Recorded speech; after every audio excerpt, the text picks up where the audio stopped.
အသက်ရောင်တောင်ဝါပြီပိုးဆိုတာပါလေအားလုံးပဲမင်္ဂလာပါကျွန်မဒေါက်တာဖြူပါဒီကနေ့ဒီအသက်ရောင်တောင်ဝါပြီပိုးနဲ့ပတ်သက်တဲ့အကြောင်းအရာလေးတွေကိုမျှဝေပေးချင်ပါတယ်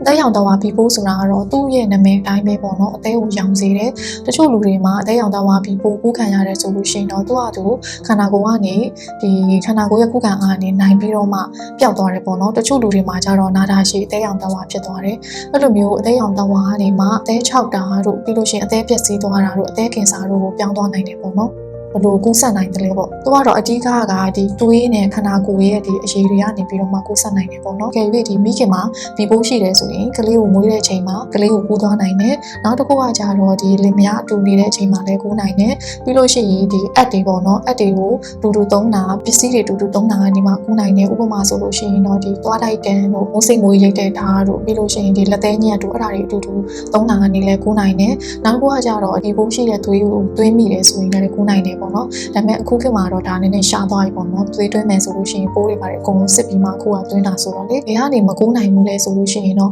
ဒီအစားတောက်တူတူစားတာတွေကနေလည်းမကူးဘူးရေတူတူတောက်တာတွေပါတယ်မကူးဘူးပေါ့နော်ပုံမှန်ပါးုံနန်းတာတို့ဖတ်တာတို့အဲ့ဒါတွေကနေလည်းမကူးဘူးချင်းကြိုက်တာတွေကနေလည်းမကူးဘူးပုံမှန်ဆိုရင်တော့ဒီစတွေးကနေကတော့မကူးဘူးပေါ့နော်ဒါပေမဲ့ဒီစတွေးမှာအဲ့ဒီစတွေးမှာသွေးတွေပါတယ်ပါနေတယ်ဆိုလို့ရှိရင်တော့ကူးနိုင်ခြေရှိတယ်ပေါ့နော်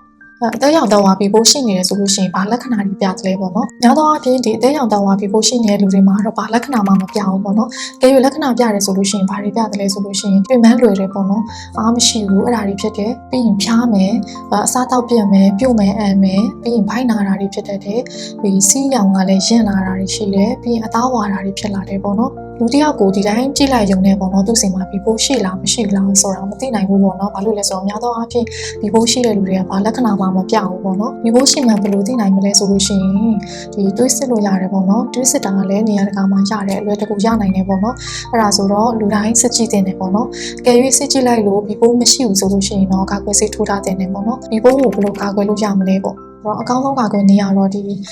ကာကွယ်ဆေးထိုးထားတာပေါ့နော်သူက3ကြိမ်ထိုးရတယ်ပထမတစ်ကြိမ်ထိုးပြီးရင်1လပြည့်ရင်တစ်ခါထိုးပြီးရင်6လပြည့်ရင်တစ်ခါထိုးပေါ့နော်ထိုးပြီးလို့ရှိရင်တော့ဆေးအောင်မအောင်စစ်ကြည့်လို့ရတယ်အကယ်၍အောင်နေဆိုလို့ရှိရင်တော့ထပ်ထိုးစရာမလိုတော့ဘူးပေါ့နော်မအောင်ဘူးဆိုရင်တော့ထပ်ထိုးဖို့လိုတယ်နောက်ပြောတဲ့ဒီသွားတိုက်တန်လို့ပြီးရင်ဒီဝန်းစိတ်ရိတ်တာတို့အဲ့ဒါတွေကိုတူတူမသုံးနဲ့ကိုဟာကိုသုံးရမယ်ပေါ့နော်ပြီးရင်ဘီပိုးကကြတော့ဒီလင်ကနေတဆင်လဲကူးတတ်တယ်ဆိုတော့အကာအကွယ်တွေသုံးဖို့လိုမယ်ပေါ့နော်အကယ်၍ဘီပိုးရှိတဲ့လူနဲ့ဆိုရင်ကိုဝင်ဆောင်မျိုးသမီးတွေမှာဘီပိုးရှိတယ်ဆိုလို့ရှိရင်လည်းကလေးမွေးတဲ့အချိန်မှာကလေးကိုမွေးပြီးချင်းမှာကာကွယ်ဆေးထိုးလို့ရတယ်ပေါ့နော်ဘီပိုးကိုဘယ်လိုကုသလို့ရမလဲပေါ့နော်ဘီပိုးရှိတဲ့လူတိုင်းကတော့ကုသမှုလိုတာမဟုတ်ဘူးပေါ့နော်သူကကြတော့ဒီပိုးကောင်ရည်တွေပါတယ်စစ်ရတယ်အသေးလုံဆောင်ချက်တွေစစ်ရတယ်အဲ့ဒီပေါ်မှာမူတည်ပြီးတော့မှဆရာဝန်ကဆေးတောက်ရမလားမတောက်ရဘူးလားဆိုတာကိုဆုံးဖြတ်တယ်ပေါ့နော်ဒီဘိုးကကြတော့သူကအရှင်းမပြောက်ဘူးဥမာဆေးတောက်လို့လုံးဝကိုပျောက်သွားမှာလားဆိုတော့မဟုတ်ဘူးသူကကြတော့အဓိကယောဂါကိုဒီပိုးအကောင်ရည်တွေကိုထိန်းထားတဲ့သဘောပေါ့နော်လုံးဝကြီးတော့အရှင်းမပြောက်ဘူးကဲရွေးကိုမှဒီပိုးရှိနေတယ်ဆိုလို့ရှိရင်တော့ဆရာဝန်နဲ့6လတစ်ခါတစ်နှစ်တစ်ခါလောက်တော့ပြတင်တယ်ပေါ့နော်ကိုယ့်ရဲ့အသေးအခြေအနေကိုသိဖို့အတွက်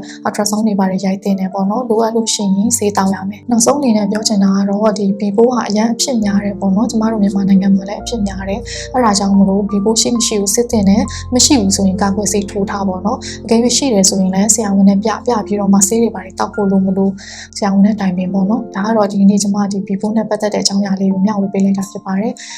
အားလုံးကိုကြည့်ရှုပေးတဲ့အတွက်လည်းကျေးဇူးတင်ပါတယ်